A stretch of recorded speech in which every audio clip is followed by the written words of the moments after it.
일찍부터 경선 룰을 정한 더불어민주당에 비해서 국민의당은 후보들 간의 입장차로 인해 경선 룰 협상이 좀 늦었습니다.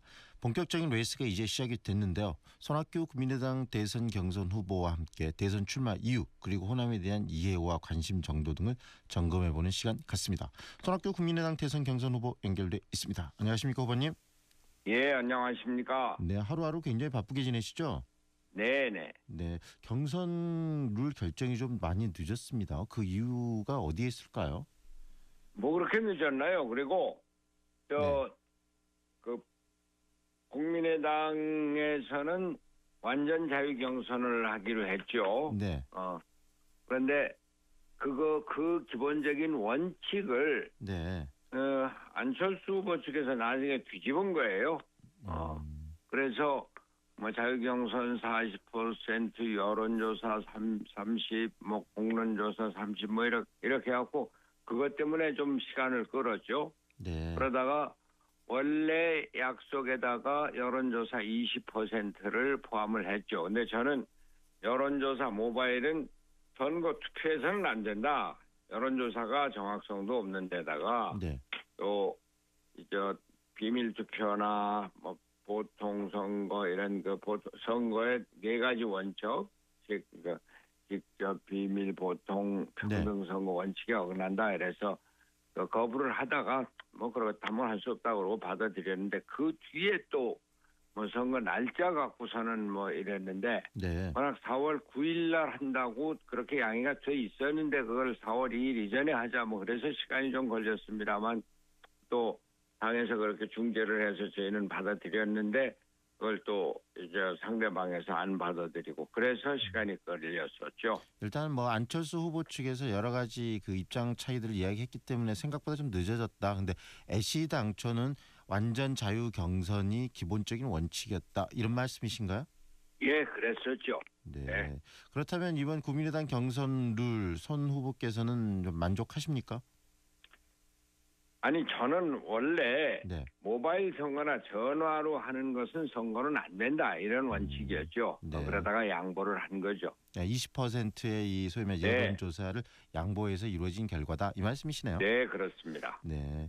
그런데 방금 이제 잠깐 이야기를 하셨는데 그 안철수 후보 측에서는 이 경선률이 좀 불공정하다 이런 입장을 계속 이야기를 하고 있는 것 왜 불공정합니까? 이게 우리나라 선거가 잘못돼서 모바일 뭐 선거 제가 사실은 민주당의 대표를 할 때 2007년, 2008년에 모바일 선거를 자 좋다 도입을 하자 그렇게 했었는데 보니까 이 모바일 선거라는 게 이제 여러 가지 직접 선거를 하는 게 아니기 때문에 뭐 다른 사람들이 뭐 여러 개 전화를 갖고 들어오고 그래갖고서는 제가 그래서 2012년 그 경선에 패배를 하지 않았습니까? 네. 저는 그때 그런 표현이 그때는 뭐 어쩔 수 있나 그랬는데 이번 박근혜 사태를 보면서 그때 모바일 선거가 잘못됐다. 지역 선거에서 제가 완전히 이겼는데 모바일 선거에서 뒤집혀서 문재인 후보한테 대통령 후보가 갔고 문재인 후보는 표 확장성이 없어서 48%에서 졌는데 제가 그때 됐었으면은 그러면 박근혜를 이길 수 있었고 우리나라가 이렇게 가지 않을 수 있었겠다. 이런 회한 같은 게 있습니다. 그때 회한 때문에 이 여론조사 중심의 이 모바일 선거는 굉장히 부정적으로 지금 우리 후보님께서는 보시는 거네요. 그거는 안 됩니다. 우리나라 선거에서 앞으로 없어져야 됩니다. 네. 지금 경선에 관한 이야기, 룰에 관한 이야기는 이 정도 하고요. 우리 후보님 이제 본격적으로 국민의당이 경선 레이스에 뛰어드셨는데 왜 우리 손 후보께서 국민의당 후보가 돼야 된다고 생각하십니까? 이번 대통령 선거는 새로운 나라를 누가 어떻게 건설할 것이냐 이겁니다. 국민의 여론이 탄핵까지 가서 대통령이 물러나게 하지 않았습니까? 근데 이 촛불 시민혁명이 대통령 하나 가는데 그쳐서는 안 됩니다. 나라의 틀을 바꿔야 합니다. 그리고 국민들의 생활이 아주 어렵습니다. 경제가 무너지고 있습니다. 경제를 살려서 국민들의 삶을 평범한 국민들의 삶을 일으킬 수 있는 능력을 가져야 합니다. 이러려면은 이제 인수위원회도 없이 네. 그 정권을 인수해야 되는데 나라를 경험한 그런 경험을 갖고 있어야 되고 네. 지혜를 갖고 있어야 됩니다. 그리고 나라를 바꾸는데 이것을 안정적으로 바꿀 수 있는 안정감을 갖고 있어야 합니다. 네. 저는 보건복지부 장관을 하면서 안약 분쟁을 해결을 했고요. 네. 또 경기도지사를 하면서 74만 개 일자리를 만들고 외국 투자 유치를 통해서 우리나라 경기도의 경제 성장률을 그때 7.4%를 만들었습니다. 당시 서울의 성장률이 2.8%였었거든요. 그런 안정적으로 개혁을 이룰 수 있는 사람, 손학규, 그런 정치력, 통합적 리더십이 손학규가 갖고 있는 장점이다, 이런 말씀을 드립니다. 네. 여러 가지 장점들, 특히 오랫동안의 행정 경험을 말씀을 해주셨는데요. 어제 5.18 국립묘지 이렇게 참배를 하셨죠, 후보님? 네, 네. 여러 가지 생각들이 많이 드셨을 것 같아요. 5.18 당시도 좀 생각이 나시고요. 그렇습니다. 네. 이번 촛불 시민혁명은 근본적으로 리더십이 갖는 민주주의에 대한 인식의 문제입니다.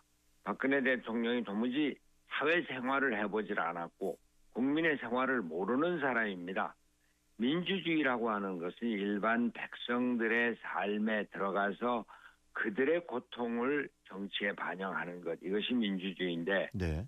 광주 5.18은 우리나라 민주주의의 근거라고 얘기를 할 수가 있을 정도로 네. 우리 민주주의의 모범을 보여주고 있습니다. 5.18 묘소에서 제가 이 나라를 제대로 잡겠습니다. 5.18 영령들께서 지켜주시고 지원을 해 주십시오. 이런 저의 마음가짐을 다시 한번 다잡고자 하는 그런 생각이었습니다. 네. 그리고 또 호남에서 이제 본격적인 레이스도 시작을 하셨는데 일부에서는 후보님 이런 이야기들을 하더라고요. 지금 현재 후보님께서 국민의당에 이제 대선을 앞두고 들어가셨지 않습니까? 네. 그래서 당에 대한 기여도가 좀 떨어지는 없는 이 손 후보가 과연 국민의당 대선 후보가 되어야 하는가? 뭐 이런 부정적인 의견이 좀 있던데 그런 부분에 대해서도 좀 답을 해주셔야 될 것 같아요. 국민의당이 워낙 민주당에서부터 있었죠. 지금 국민의당 제가 민주당의 대표를 할 때 네. 최고위원 9명 중에 6분이 지금 국민의당에 있습니다. 저 박지원, 네. 정동영, 천정배, 박주선, 조배숙 이런 분들이 당시 제가 최고위원을 할 때, 대표를 할 때 최고위원이었습니다.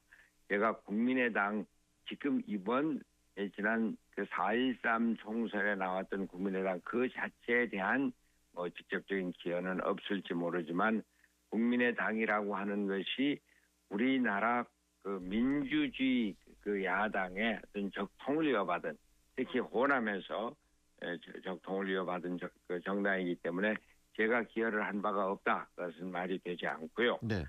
그리고 이제 국민의당이 개혁 정당으로서 개혁 세력의 중심으로 우리나라 이 새로운 나라로 바꾸는 데 중심이 돼야 된다 하는 생각으로 제가 참여를 했습니다. 네.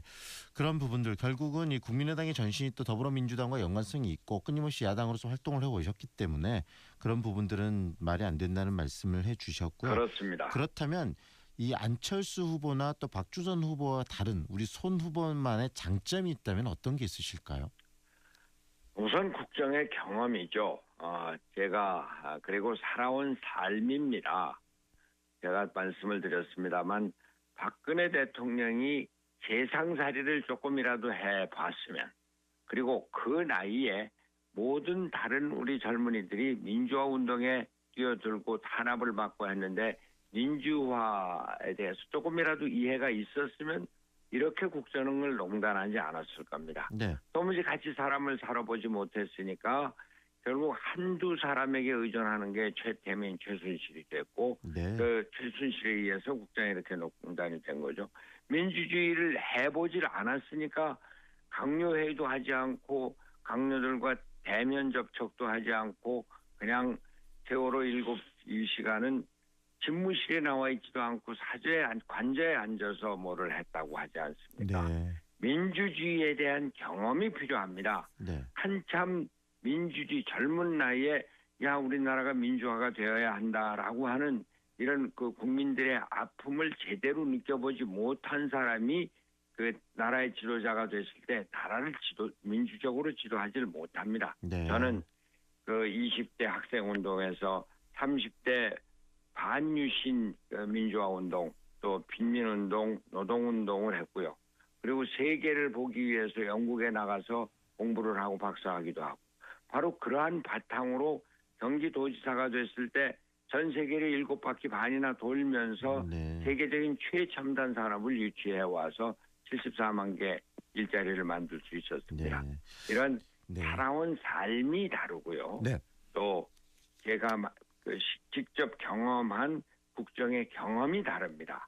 네. 그래서 이 나라의 위기에 처해 있는 나라를 안정적으로 이끌어 나갈 수 있는 사람 손학규다 이렇게 생각합니다. 네, 그런 여러 가지 경험들을 이야기해 주셨는데, 그런데 후보님 지금 이제 여론조사들을 보면 상대적으로 같은 당에는 안철수 후보보단 지지율이 좀 떨어지기 때문에 이 지지율을 과연 어떻게 회복할 것인가 이런 생각들도 많이 가질 것 같아요. 특히 예, 뭐 국민의당 지지율이 후보 이제부터 이제 중에서. 본격적으로 대선 레이스가 다 올라가니까 달라질 것으로 생각합니다. 저는 대통령 선거가 제대로 국민적인 관심을 가지려면은 몇 개 드라마가 필요하다고 봅니다. 네. 이 노무현 드라마 같은 것, 노무현이 1.9%에서 시작해서 당시 압도적인 그 대세를 이루고 있던 이인재를 민주당 경선에서 이겼죠. 네. 그 뒤에 정몽준과 단일화 경선, 정몽준한테 떨어졌었습니다만 이겼습니다. 그 다음에는 이회창이라고 하는 4년 동안 여의도를 완전히 지배하고 있었던 분을 뒤집었습니다. 이런 드라마를 통해서 대통령 선거를 이뤘듯이 저 손학규가 안철수를 뒤집을 때 국민의당이 마저 개혁의 기본이 되고 또 국민의당이 후보가 돼도 손학규라고 하는 안정적으로 또 개혁을 할 수 있는 이런 사람이 될 수 있으니까 자 문재인을 이길 수 있다. 이런 드라마가 두 번의 대역전이 이루어질 것입니다.